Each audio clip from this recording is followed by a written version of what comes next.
The average American is saving 2.6% of their income right now. That is the most recent number from the Bureau of Economic Analysis. 2.6%.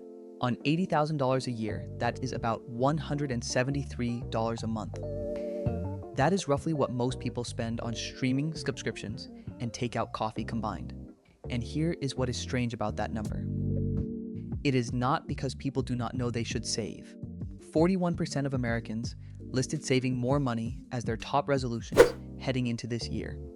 For the second year in a row, saving money beat out eating healthier, exercising more, and losing weight. 93% said they planned to make changes to how they manage money. 54% said they had financial regrets from last year that they wanted to fix.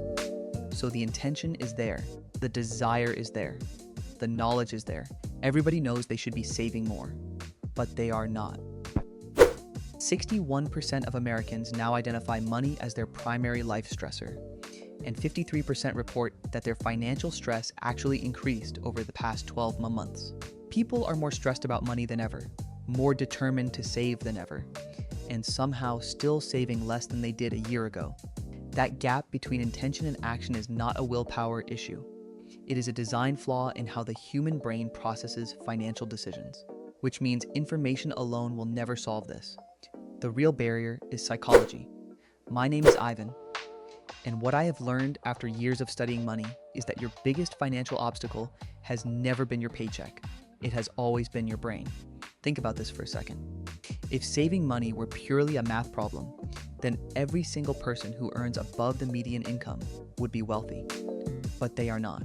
There are people earning $200,000 a year who are 2 paychecks away from financial panic. And there are people earning $55,000 a year who quietly have 6 figures in their brokerage account. Same economy, same access to information, same 24 hours. They earn the same money. The gap comes from what their brain does with what they earn.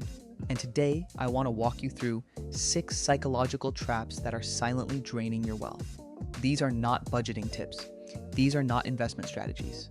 These are the invisible mental patterns running underneath every financial decision you make. And I am willing to bet you will see yourself in at least 3 of them. Probably more. No judgment.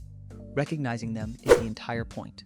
The first trap is something behavioral economists call loss aversion, and it is the reason saving money physically hurts. Back in the 1970s, 2 psychologists named Daniel Kahneman and Amos Tversky discovered something that changed how we understand financial decisions. They found that people feel the pain of losing money roughly 2 to 2.5 times more intensely than the pleasure of gaining it. So if someone hands you $100, you feel good. But if someone takes $100 from you, the emotional pain is closer to what you would feel losing $250. Your brain processes loss and gain on completely different scales. And here's where this destroys your ability to save. Every time you move money from your checking account to your savings account, your brain registers it as a loss. You are not gaining savings. You are losing spending power. That is what your nervous system tells you. Even though logically you know the money is still yours, emotionally your brain treats it like money leaving your life. Rich Richard understood this early. When he got his first real paycheck, he set up an automatic transfer before the money ever touched his checking account. His brain never registered the loss because it never saw the money arrive. The money moved on the same day his paycheck deposited, within hours. By the time he opened his banking app, his checking account already reflected the post-savings number. That was his balance. That was his reality. And he spent accordingly without ever feeling deprived. Poor Peter did the opposite. He would look at his checking balance on Friday, see the full paycheck sitting there, and feel temporarily wealthy.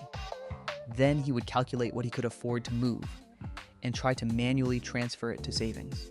Every single time, it felt like he was punishing himself, like he was taking something away from his own life. So he would negotiate with himself. Maybe just $200 this month instead of $400. Maybe next month I will catch up. He never caught up. And every month, the negotiation got a little easier to lose because his brain had already learned that savings equals pain and spending equals relief. This is why the standard advice of just save more does not work for most people. It is asking your brain to voluntarily experience pain over and over and over again. And your brain is very good at finding reasons to avoid pain. Now here is what makes this worse in the modern world. Kahneman and Tversky did their research in an era when most purchases involved handing over physical cash. There is real neurological friction in watching paper money leave your hand. Your brain feels that. But today, most spending happens through a screen tap, a card swipe, or an automatic subscription renewal. Research shows that people spend significantly more when using cards instead of cash. And digital payments like contactless and mobile wallets reduce the friction even further. So the system is designed to make spending painless and saving painful. That is not a conspiracy. It is just how the economics of consumer technology evolved. But if you understand it, you can fight it. The second trap is something called mental accounting, and it explains why you blow your tax refund, but protect your paycheck. Richard Thaler, who won the Nobel Prize in Economics, identified this pattern back in 1999. Mental accounting is the tendency to treat money differently, depending on where it came from, or what you mentally labeled it for. Every dollar is supposed to be worth the same. That is the economic principle of fungibility. A dollar is a dollar whether you earned it through overtime, received it as a birthday gift, or found it in your coat pocket. But your brain does not work that way. Your brain creates invisible categories. Salary money goes into the bills and necessities bucket. A bonus or tax refund goes into the treat yourself bucket. Side hustle income goes into the fun money bucket. And the money in each bucket has completely different spending rules. Rich Richard treated every dollar identically. A $1,000 tax refund went straight into his investment account because to him, it was just income that the government held for 12 months without paying him interest. Poor Peter treated his refund like found money. He upgraded his phone, bought new shoes, went out to a nice dinner, and within 10 days, the refund was vapor. He did the exact same thing with every bonus, every cash gift, every side income dollar. Every unexpected dollar entered a mental category labeled free money, and free money has no rules. This is the windfall effect. Research from behavioral economics shows that unexpected income gets spent impulsively at dramatically higher rates than regular income. Lottery winnings, bonuses, cash gifts, inheritance payments. People blow through these at rates that would horrify them if the same amount came out of their salary. And it is because their brain filed it in a different mental folder. One study found that investors who viewed recent portfolio gains as house money took significantly riskier bets with that money than they would with their principal. Same dollars, different mental label, completely different behavior. The fix is deceptively simple, but requires real discipline. You have to train yourself to see all money as one pool. No categories, no mental buckets. Every dollar that enters your life, whether you worked 80 hours for it or it showed up as a refund, gets the same treatment. 20% goes to your future. The rest funds your present. No exceptions for surprise money. If you can break the mental accounting habit, you eliminate one of the sneakiest reasons people with decent income still end up with empty savings accounts. The third trap might be the most destructive one. Behavioral economists call it present bias or hyperbolic discounting. And it explains why you would rather have $50 today than $100 in 6 months, even though waiting doubles your money. Your brain has a built-in preference for immediate rewards over future rewards. Call it a character flaw if you want, but it is actually an evolutionary feature. For most of human history, the future was wildly uncertain. If a caveman found food, eating it now made more sense than storing it for a winter that might kill him anyway. That wiring served us well for hundreds of thousands of years. It is terrible for retirement planning. Here is what researchers found that makes this even more fascinating. A study published in PubMed Central ran an experiment where participants viewed digitally aged versions of themselves. People who saw what they would look like at 65 or 70 were significantly more likely to allocate money toward retirement savings afterward. The researchers concluded that people often fail to identify with their future selves because the future version feels like a stranger. You are essentially being asked to give your money to someone you have never met and might not even like. Rich Richard found a workaround. He put a photo on his fridge of his parents at the age they retired. Every time he opened the refrigerator, he saw two people who either had enough money to enjoy their final decades or did not. That image made his future self feel real instead of theoretical. Poor Peter kept saying he would start saving seriously next year. Then next year became the year after that, then the year after that. He was not lazy or irresponsible. His brain was running the same ancient software that tells every human on the planet, tells every human to prioritize the meal in front of you over the meal you might need in 20 years. The way to beat present bias is not willpower. Willpower is a resource that depletes throughout the day. Every decision you make, from what to eat for breakfast to whether you should reply to that email, draws from the same mental tank. By the time you are standing in a store at 7 in the evening after a long day, your willpower tank is nearly empty. That is why most impulse purchases happen in the evening. You are not weak, you are depleted. The real solution is to remove the decision entirely. More on that in a minute.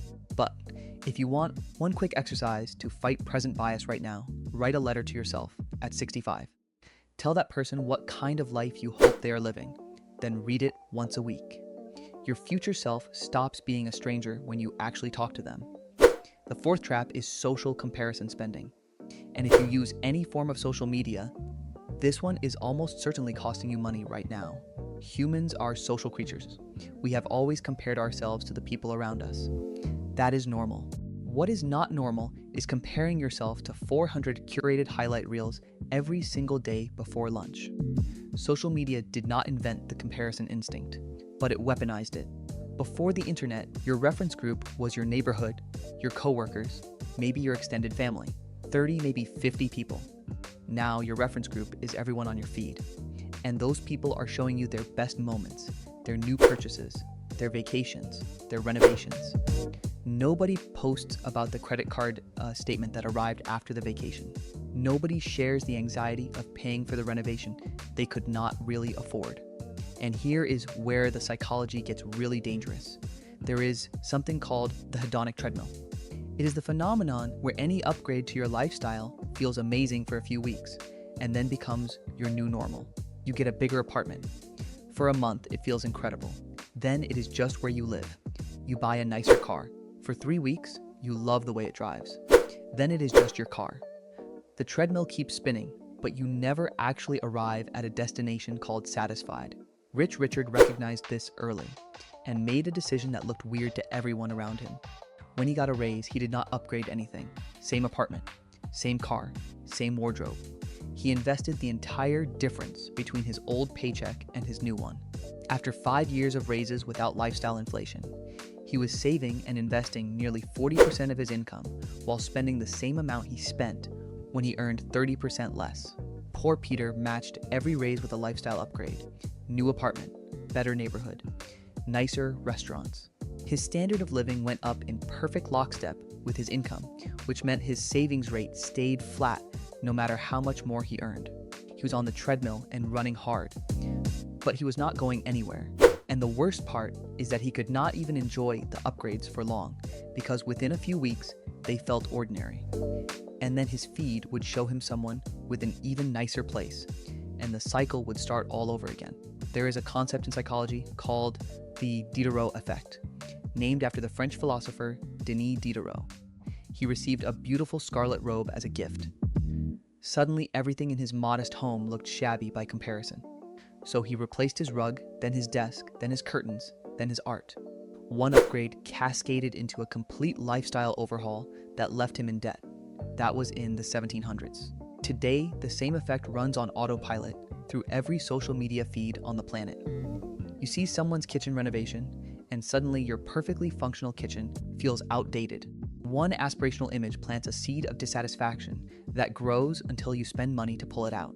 And then a new image plants a new seed. The contrast between Rich Richard and Poor Peter here is not about sacrifice. Richard did not feel like he was missing out because he never let the upgrades become his baseline in the first place.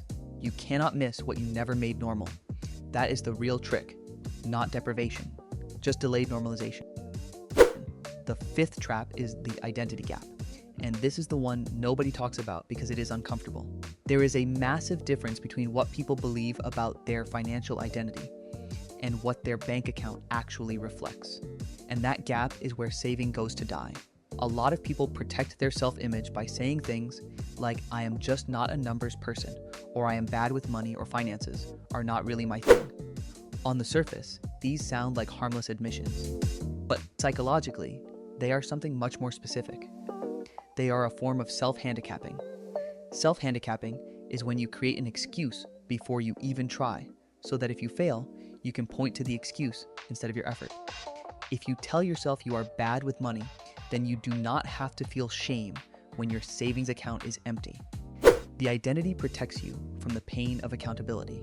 Research on financial avoidance shows that people who score high on avoidance tendencies save less, carry more high-interest debt, delay retirement planning by years, and report significantly higher financial stress. But here is the twist. They are not actually bad with money in most cases. They are scared of what they will find when they look. The fear of confronting the numbers is worse than the numbers themselves, almost every single time. And the longer you wait, the scarier the imaginary version of your finances becomes, because your anxiety fills in the blanks with worst-case scenarios that are almost always more dramatic than reality. I have seen this pattern over and over. Someone finally sits down, opens every account, writes down every balance, calculates their net worth, and the reaction is almost always the same. Huh, that is actually not as bad as I thought. Or even if it is bad, at least now I know. And knowing is where the plan starts. Rich Richard made a ritual out of it. Every Sunday morning before the day got busy, he spent 10 minutes reviewing his accounts, not analyzing, not stressing, just looking. He called it his financial check-in. It took less time than scrolling through social media, but it kept him connected to reality instead of the narrative his anxiety wanted to write. Poor Peter avoided looking at his accounts the way some people avoid stepping on a scale. He knew the number would be disappointing, so he just did not look. He rounded up his income and rounded down his spending in his head, and the version of his finances that lived in his imagination was always slightly better than reality, until reality showed up in the form of a declined card or an overdraft notification. And even then, he would treat it as a one-time accident rather than a pattern, because acknowledging the pattern would mean acknowledging that his financial identity was a story he was telling himself, not a fact about who he was. I think what makes the identity gap so insidious is that it is self-reinforcing. You avoid looking at your money because you are scared. The avoidance makes the situation worse.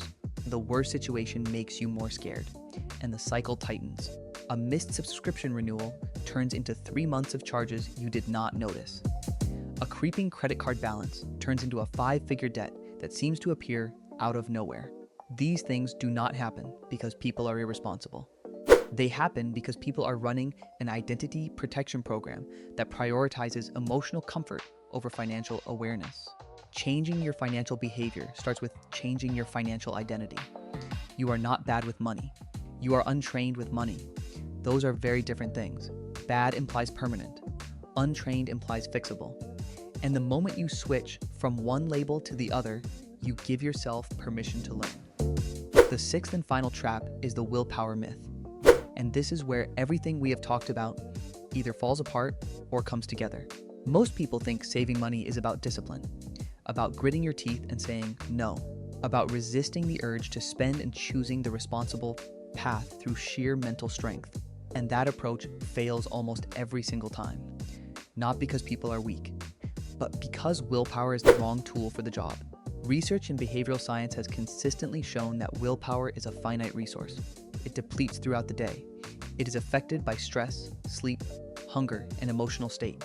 Using willpower to save money is like using a bucket to empty the ocean. You will work incredibly hard and barely make a dent. The people who are best at saving money are not the people with the most discipline.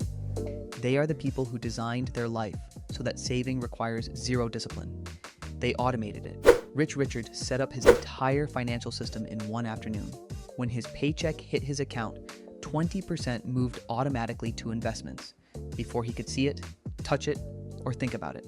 His bills were automated. His emergency fund contribution was automated. The money that landed in his checking account was genuinely his to spend without guilt because everything important had already been handled.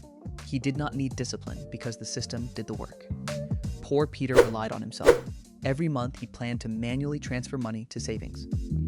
Some months he did. Most months something came up. A friend's birthday, a sale that was too good to pass up, a rough week that justified a little treat. His intentions were perfect, his execution was human, and human execution without systems will always be inconsistent. Here is what really separates the two of them. Richard spent about 45 minutes total setting up his financial system one afternoon. Peter spent hours every month thinking about money, worrying about money, planning to save money, feeling guilty about not saving money. He invested far more mental energy into his finances than Richard did. He just invested it in intention instead of infrastructure. Character has nothing to do with it. Architecture does. The people who save the most have the simplest systems. They do not make more decisions. They make fewer. They do not exercise more willpower. They need less. Think of it like a river. If you want the water to flow in a specific direction, you do not stand downstream pushing it with your hands. You dig the channel once, and the water flows on its own forever. That is what financial automation does. It digs the channel. Let me put some numbers behind this to make it concrete. If Richard automates $500 a month into an index fund averaging 10% annual return, in 25 years, he has $663,000. He contributed $150,000 out of pocket. The rest, over $500,000, is compound interest doing the work. He never earned that money. It just showed up because he built a system and left it alone. Poor Peter, who intended to save the same amount but only actually followed through about half the time, ends up with roughly half that number. Same intention, same income, different system. $300,000 in lost wealth, one skipped month at a time. The gap between them is not talent or knowledge or even income. It is whether they built a machine or relied on a mood. So here is where I want to bring all 6 of these together, because they do not operate in isolation. They stack. Loss aversion makes saving feel painful, so you avoid it. Mental accounting gives you permission to spend unexpected money, so your windfalls vanish. Present bias makes your future self feel like a stranger, so you prioritize today. Social comparison raises your spending baseline, so you need more to feel normal. The identity gap protects you from confronting the truth, so you stay comfortable in the dark. And the willpower myth convinces you that the solution is trying harder, so you burn out instead of building systems. That is not 6 separate problems. That is one interconnected system of psychological resistance. And every single one of those forces is pushing in the same direction, away from saving, toward spending. That is why it feels so hard even when you know better. But here is the thing about systems. Once you see them, you can redesign them. You can automate your savings, so loss aversion never gets a vote. You can eliminate mental accounts, so every dollar follows the same rules. You can connect with your future self, so present bias loses its grip. You can freeze your lifestyle so the hedonic treadmill stops spinning. You can rewrite your financial identity so avoidance turns into awareness. And you can replace willpower with architecture so consistency stops depending on your mood. Rich Richard did not become wealthy because he was smarter than poor Peter. He just understood that his brain was working against him and he stopped fighting it on its own terms. Instead of trying to out-discipline his psychology, he redesigned his environment so that the path of least resistance led directly to wealth. And that is the thing nobody tells you about building wealth. Sacrifice has nothing to do with it. Deprivation has nothing to do with it. It is about understanding that you have a brain that was designed for a world where food was scarce, the future was unpredictable, and social status could mean the difference between survival and exile. That brain is spectacular at keeping you alive. It is terrible at keeping you solvent, so you do not argue with it. You do not shame it. You just build a system that does the right thing automatically, and then you get out of your own way. Poor Peter kept trying harder, kept promising himself next month would be different, kept relying on motivation and the belief that he just needed to buckle down. And motivation is a terrible saving strategy because it shows up when you do not need it and disappears the moment life gets hard. The difference between someone who saves and someone who does not is rarely about how much they earn. It is about whether they understood that their brain was never designed to save money in the first place. And they built a system that works despite that design flaw. 2.6%. That is where the average American sits right now. But averages do not have to be your destiny. The psychology working against you is relentless, and none of it is personal. Just biology running old software in a new world. And software, as we have covered, can be updated.